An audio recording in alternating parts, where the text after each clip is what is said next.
So, I don't think it was a coincidence that some bullshit happened as soon as we picked up that key. We're gonna go over and talk to this guy a little bit. Because he has a little, side quest for us, I guess. You see a scruffy man dressed in grimy garments. As you approach, you were irritated by the rancid, alcoholic stench of his sweat. The swollen syringe marks on his arms further demonstrate the extent of his addiction. As your shadow falls over the unkempt and emaciated rummy, he scarcely opens one eyelid, as if he has been anticipating a visitor. Gwen, is that you? Takes a moment to realize that you're not who we expected. Ah, shoot. Putting your hand on his shoulder. Are you alright, pal? Baffled, he shrugs. Who's asking? The drill sergeant? I almost did a lisp there myself. Pfft, sod off. Sergeant? Interesting guess. Did you serve in the army? What are you, a copper? The last time I checked, the mob burned down the goddamn police station. He chugs his moonshine and spits. They won't tolerate a snoop around these parts, so up yours, ma'am. Pardon me for saying it, but you don't look very good. I don't need no help. I'm well aware of what Richter's dope does to a healthy person. Do I look like I give a damn? Mentioning the pharmacist's name seems to have given him an idea. Speaking of Richter, what about him? Maybe you could bring me a shot of his morphine, if you insist on bantering with this pathetic waste of a soldier. With my contacts, I can supply you all kinds of dope, enough to last you a lifetime, but tell me what happened to you first. You're quite the blag artist, aren't you? He clearly lacks the self-confidence to play hard to get. Oh, what the heck. Lost everything anyway. Might as well lose a few minutes to a story now. You just made a great decision. You're going to hear from me again, and soon. He wags his finger at you. You better, otherwise I'll come searching for you, and there's gonna be hell to pay. He takes a deep breath and exhales slowly. It all began when I met Gwen Robin, my, former, you know. Being a poor cobbler's son, I was obligated to put bread on the table, and that's why I joined the guard, for the extra paycheck. Hailing from an even poorer Arkham family, Gwen was working as a wireless operator at the base. Boy, phew, she had it. Blonde, nice figure. Oh, how I miss her little escapades. But everything went to hell when she had to quit her job due to some family issue back home. She was shaken and broken, but I was shaken and broken, but had to continue with my training, knowing not that the worst was yet to come. Then the footsteps of the apocalypse. I don't know what I'm doing now. Cases of mass hysteria, arson, mass murders, power shortages, you name it. The National Guard was called to active duty, and I was stuck being a full-time soldier. As I was getting to the end of my rope physically, Gwen's last letter proved to be the final blow. She said we had to break up, that she couldn't never see me again. No reason, nor explanation. Nothing. The old Jeremy Parsons died then and there. But despite the profound sadness I felt, I forced myself to see her again one last time. So I escaped the base by hiding inside an Arkham-bound logistics truck. That is what it means to be human. We're social creatures. The lonelier we are, the more desperate we get. If that was meant to comfort me, then thank you, ma'am. But I believe that I failed my duty to this country by holding my personal issue above the safety of our land. I'm no soldier. I'm a hypocrite at best. So you went to Arkham. What happened next? I did, and for that I will never forgive myself. I'm a scoundrel for turning my back on the proud institution of our forefathers who fought the Empire. How can I betray the legacy of our Minutemen? So you still aspire to be a freedom fighter after all? With a bitter heart. I could, if only we still had a country to protect.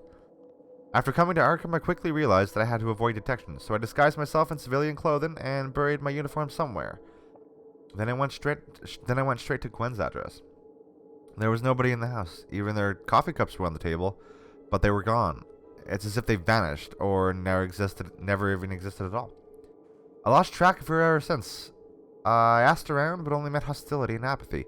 Oh, what a short-sighted fool I've been. I'm sorry about that, Jeremy. We've all experienced bitter loss. Still do. I hope you find her someday. You seem like a good woman. Here, he hands you a picture of a blonde woman. This is Gwen. Will you ask around for her? Maybe you can do better than I did. Sure, I'll do my best. Thanks, ma'am. Goodbye, Jeremy. Jeremy seems like a good enough bloke. He's obviously, you know, a drunkard, but That kind of comes with the whole trauma thing, doesn't it? Anyone of all things? At least he's boozing and not... I mean, I guess he did ask us for morphine, so... He's kind of a druggie as well. Hey. Fuck. Is it a random chance that we find a party member?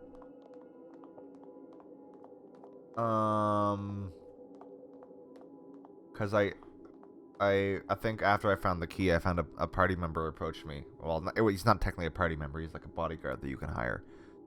Maybe... Hold on. We'll go... Oh. Well, this sucks. Well. Sucks for him, I guess. Hey, so,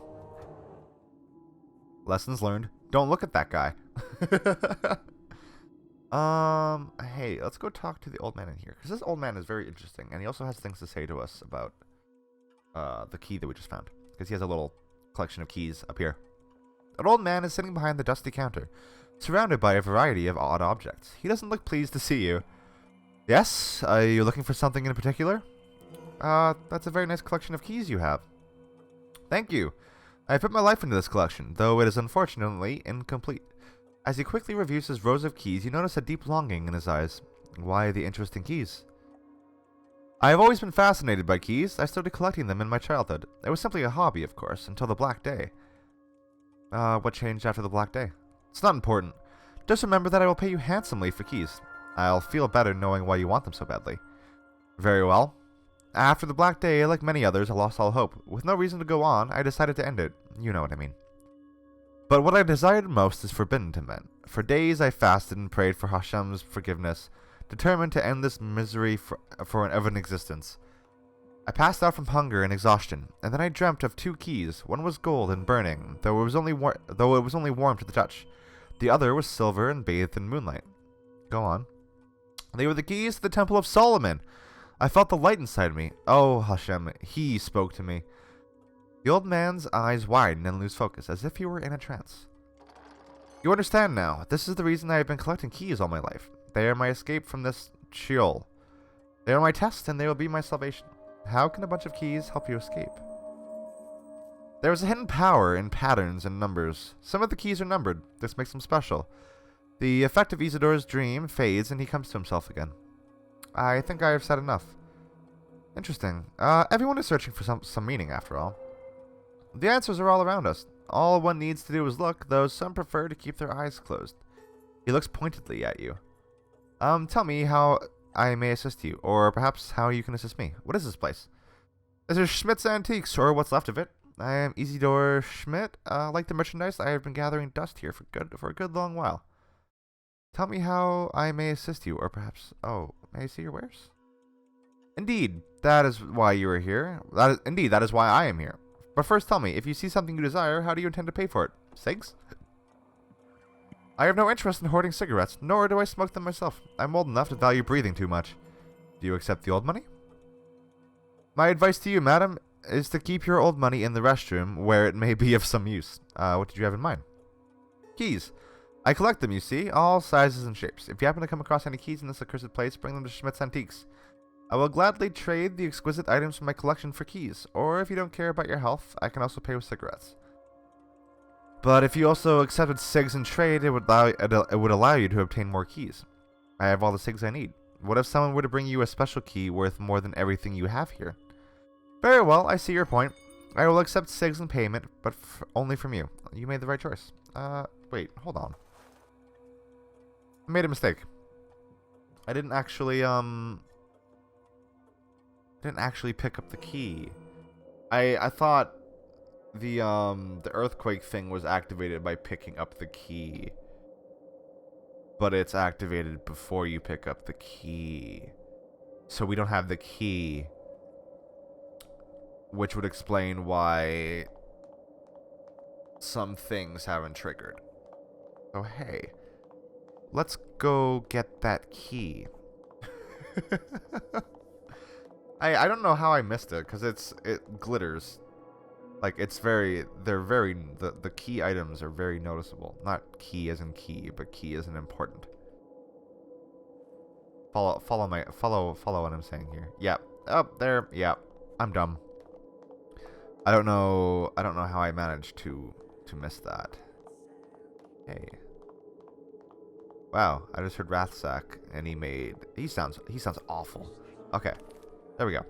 So now we can go back and talk to Isidore, because he has some stuff to say about the key. Also, along the way, we might get our bodyguard party member. That would be great, because he's important. Because we're gonna be dealing with some combat in the I shouldn't say next, in the area that we're going to after we talk to Isidore. Hi, it's this guy. Hello.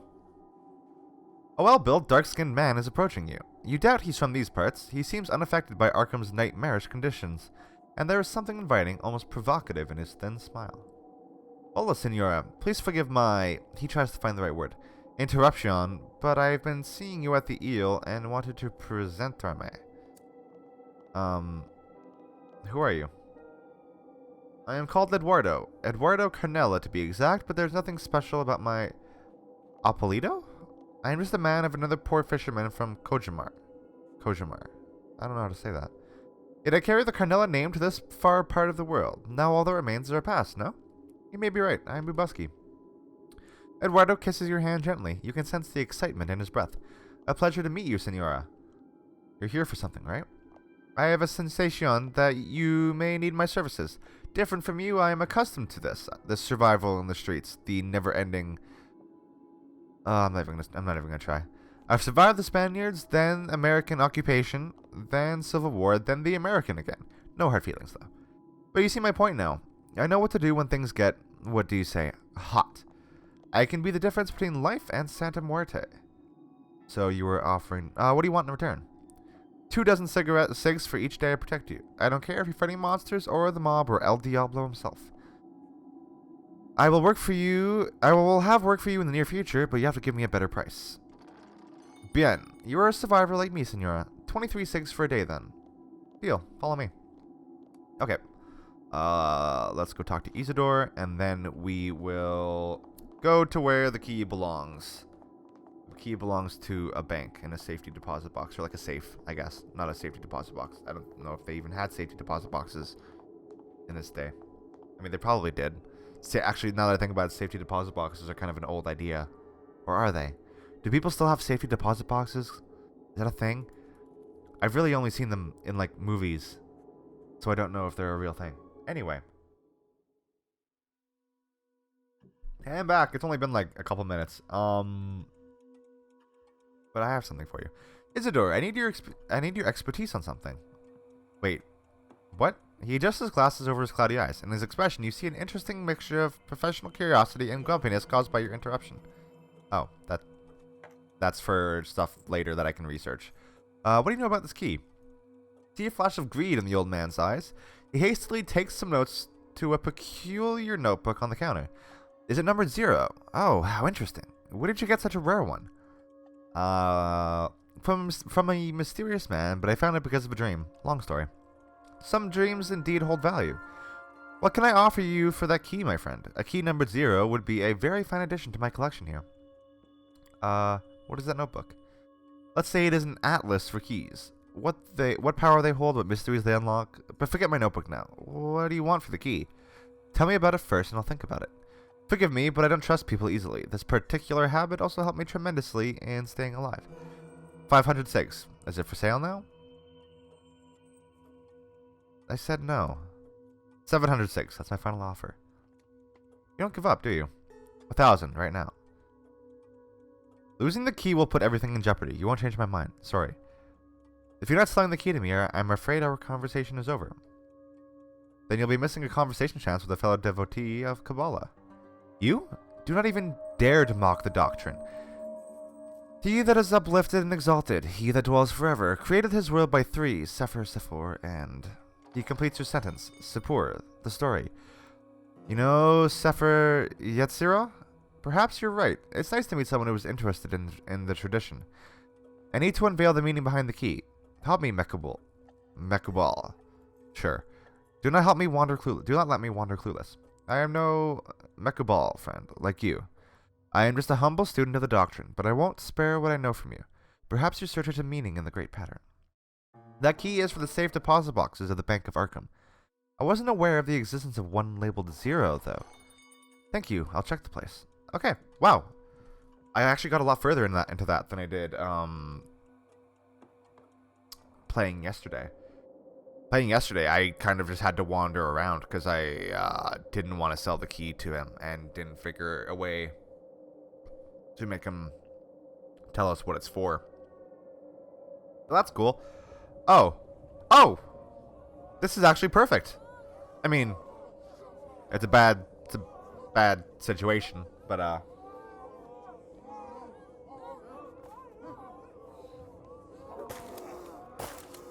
that's not very nice. Oh, he's got a knife.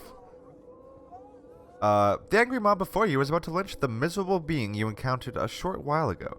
It seems this outsider has been chosen as the scapegoat for everything these people suffered in the wake of the Black Day. Unleash the power I sense in you, friend! The creature turns to you with a bewildered look in its amber eyes. It seems to recognize you. Those peasants will tremble at the sight of true sorcery. The outsider slowly starts to whisper something in a long forbidden tongue. Yes, let them witness the true power of the arcane.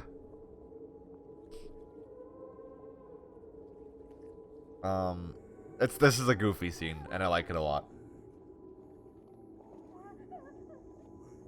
He's just dancing. Black magic dance. Cool. The creature approaches you cautiously. It looks thoroughly confused. After a short silence, it speaks a single word. Why? Why? Why did you intervene on my behalf? No one should pay such a price simply for looking different. You can feel the creature examining you from head to toe. The burning amber eyes move rapidly with the effort to comprehend. Are you not human? Is this a disguise? I know how most of us must seem to you. I understand you. The creature is plainly still puzzled. For whatever reason you aided me, know that I am incapable of helping my own self. Leave me be, that I may continue my search for that accursed man. Tell me about this man. The man in black with no face. The man with the cane of bones. The ghostly tapping of his stick still rings in my ears. I'm also looking for that man. Then you're as doomed as I am, stranger. In my bones I know that no good would ever come from finding him. Yet I have no other choice but to find him. His countenance was the last thing I saw before finding myself in this purgatory. Perhaps we could look for this man together. The creature is silent for a moment. Then you hear the rugged voice from beneath the rags once more. It is no coincidence that you know the man with the cane of bones. Perhaps I shall walk with you for a time. May I ask your name? I don't remember. I am unsure if I ever had one. But I know one thing. Wherever the fates toss me, I remain the outsider. Oh, I got burps. Whoever you are, it is a pleasure. The creature gazes at you without a word. Let's go. Okay, now we have a proper party member. Buddy over here doesn't count because we have to pay him. We don't have to pay outsider for his work in our little party. I kind of don't like that the party members don't, follow you around. Oh my god. Can I not do the thing and get to the place? I'm definitely not going to do this right now because it would be a waste. A pasty, malnourished man leaps up from within the shadows. His swollen, weary eyes are riveted on you. The scruffiness of his otherwise fine apparel corresponds with his restlessness antics. Oh, that's not proper grammar.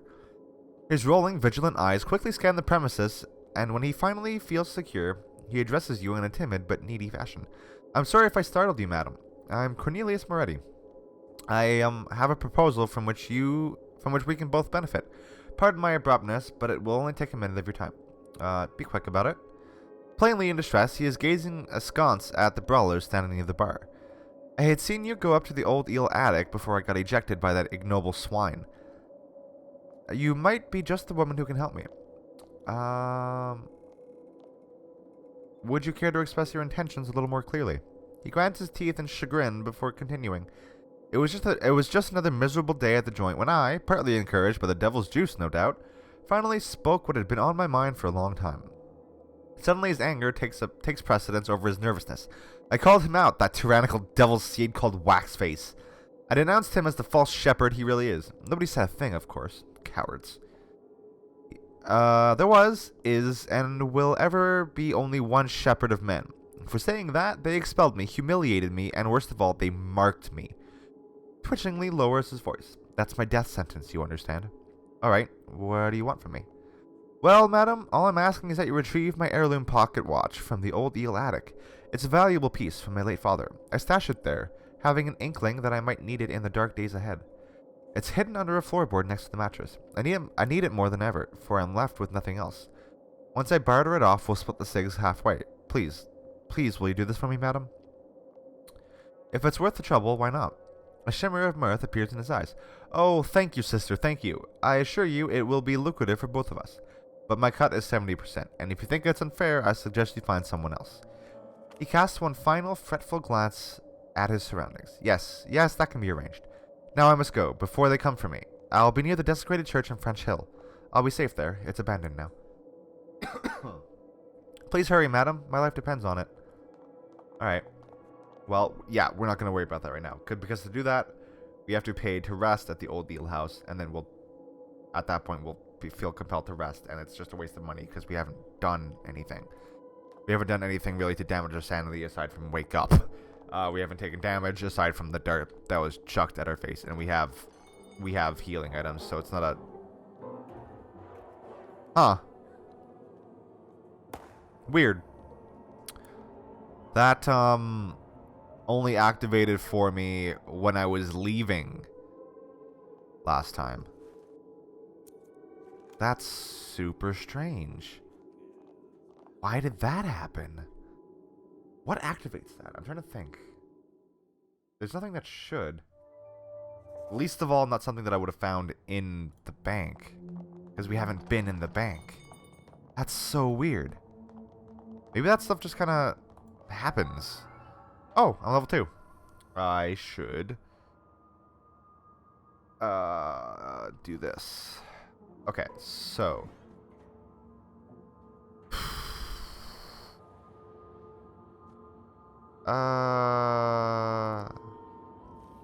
investigation would be a good one. Another one in firearms would also be a good one. Then after that, I think our next level will do psychology and speechcraft. Sure. Requirements: level 3, level 2, stealth 2. Wearing a mask increases stealth value by 1 point. That's a...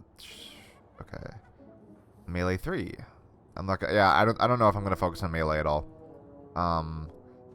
Seems like a waste of time to me. What should I get? +1 to physical defense, I guess? That's probably good. We also have to do it for... Yes. The other. Or the outsider, rather. Okay. We will do a melee, and we will also do a medicine. And we will do this. We could do that, but that's a kind of like a bestial skill. Now, I want our friend here to remain as human and civil as he can, you know? Bank manager's note. Read. Oof. That's some chicken scratch shit right there. I've never been a man who puts any stock in superstition, yet my experience today has shaken my once strict convictions. I had an unannounced visitor. He was a tall man, dressed in a finely cut suit and top coat, all of an impenetrable black. And his face, well, peculiar as this may sound, I do not remember a damned thing about it. Not his age, the look in his eyes, or the color of his hair. When I try to recall these details, my mind goes completely blank. So he had an encounter with the Dismal Man. Dismal Man, for the record, very cool. That's also the guy that we saw earlier, in case that wasn't clear. I feel like it probably was, but I just want to make that more clear than not at all.